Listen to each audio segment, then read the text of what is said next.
Girls, what do you do that guys don't know about? Debating with myself whether I need to shave my legs for today's event? How many times have I chosen black tights just so I wouldn't have to shave my legs? Any sneeze during menstruation is accompanied by panic. You wouldn't believe how many jellyfish I've already given birth to. The worst thing is when you're talking to someone and you feel something leaking out of you, even though you didn't sneeze or cough, and you still have to manage to pretend that nothing is happening. Me, even when I'm not on my period. Okay, was that my period? Or is it sperm from yesterday? Or is it some other discharge? Time to go to the bathroom and check. I'm worried I'm pregnant even though I haven't had sex in a long time. Same here. I'm pretty sure I'm about to give birth to Jesus. We spend a lot of money on taxis because it's not very safe for a girl to go home at night by public transport. We cautiously open private messages from strangers because it's like a sad penis roulette. Lol. I've never heard anyone use the phrase sad penis roulette. Sounds like a game where everyone loses. Lol. I've never opened a dick pic with emotions like OMG, that's a sexy penis. How I wish it was inside me. Guys, that doesn't work. Random photos of dicks don't arouse me or other girls, even if you have the best penis in the world. Sorry. We plan events taking into account our periods. We can't just pick a random day for a wedding, camping trip, kayaking adventure, etc. Ugh, yes. And it's so annoying. My periods always seem to fall on Christmas, anniversaries, birthdays, and other holidays. Sometimes it doesn't matter how much you plan. There's no difference.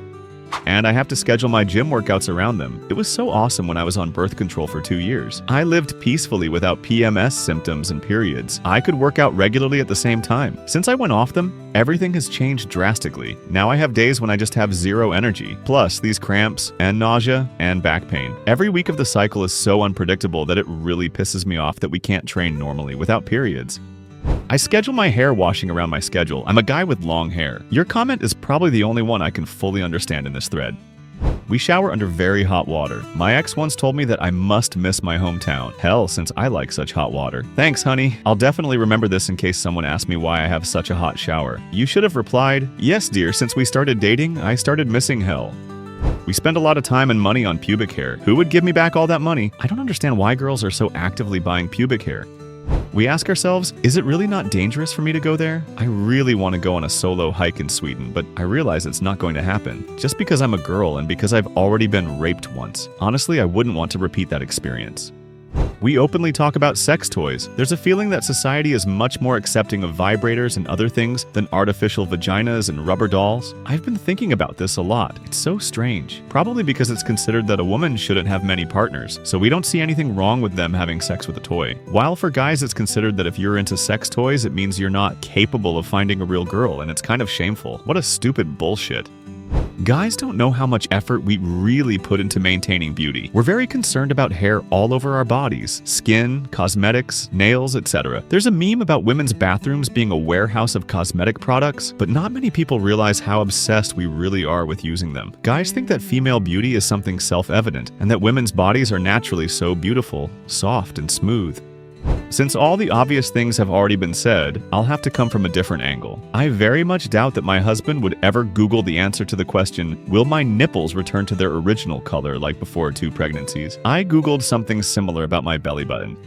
Once I conducted a fun study. I asked all my male friends what they do first when they get into a car. I heard various answers like, I put on my seatbelt, I start the engine, I check the mirrors, etc. But when I asked my female friends the same question, they all said in unison, I lock the doors. From my own experience, I can say that we always think about our safety first and everything else second. Historically, we can't do without paranoia about safety. We use a lot of toilet paper, especially during our periods. When I first moved in with my boyfriend, he immediately noticed that toilet paper disappears abnormally fast in the bathroom, even though I always try to use as little as possible. You should have seen his face when I explained to him why I need to use so much of it every time I go to the bathroom. He had never even thought about it. He's still learning to live with a girl, and I try to tell him about our secrets as carefully as possible. Lol. I never even thought about why guys use so much less toilet paper. I understand that they use a maximum of 1 to 2 squares at a time, unless they're pooping. We use a lot of it even when we pee, because urine ends up everywhere. We have so many things in our bags that you can survive anything with this set. Spare phone charger, smartwatch charger, ibuprofen, naproxen, lactation pills, sewing kit, tampons, pens, notes, extra battery, checkbook, seals, lipstick. Sometimes there's so much junk in there that I start to feel like Mary Poppins. Relatable. And we shouldn't forget about the anxiety that arises when we forget our bags at home. What if someone suddenly needs wet wipes or needs to bandage a wound with a Band-Aid? We have to get rid of hair not only on our pubic area, armpits, and legs, but also around our nipples, above our lip, and so on. We were cuddling with my husband one morning, and I noticed that he was looking at my breasts strangely. Usually he looks at them with a look like, oh yeah, but this time his face was more like, what the hell? After a while he said, don't shave your nipples anymore. If you want, I can help you pluck those hairs. It's been a few days and I still don't quite understand how I was supposed to react to that suggestion. I have a whole separate day, Sunday, dedicated to removing unwanted hair from my face. That's what God created Sunday for. If we have a delay, we postpone buying a pregnancy test until the last moment, because it's a whole adventure. You have to go buy it, use it. Imagine yourself as a mother. Imagine telling your boyfriend about the pregnancy. Imagine what to do next, and then it turns out the result is negative. In these moments, we think about our whole lives. We evaluate our relationship, we assess our competence in raising a child, the financial issue, options for terminating the pregnancy. But in the end, guys don't even find out about all this.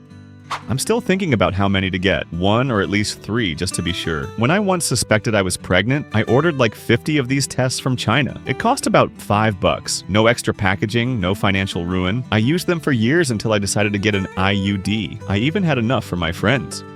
I never leave my drink unattended at a bar, even if there are minimal customers and a relaxed atmosphere. It's like an instinct now. I don't think guys particularly worry about this. Once I was at a bar with my boyfriend and decided to go to the bathroom for a short while. So instead of watching the drinks, he went to the bathroom too. I had to tell him not to do that again. How familiar this is to me. Sometimes guys don't understand why girls chug their cocktails before going to the bathroom, and don't think about why we're uncomfortable leaving our drinks unattended. They also don't understand why we're afraid to walk alone at night. I recently had a craving for food in the middle of the night, so the guy suggested I go to the nearest store for food. It's almost a kilometer away. When I said I wasn't going to wander around at night alone, he replied that I was paranoid and acting like a child. For some reason, I've never seen anyone harass you. Yeah, idiot, because I've always been with you, with a man. And if a strange guy offers to buy you a cocktail, then be sure to go to the bar with him and make sure there's nothing extra in the drink. We had a notorious club in Seattle that was recently shut down for complete lawlessness. One of its problems was that bartenders slipped drugs into girls' drinks. Unfortunately, I also became one of the victims, and all because I didn't go to the bar with a random guy. As a result, he brought me cranberry vodka with a sedative. That's how it is.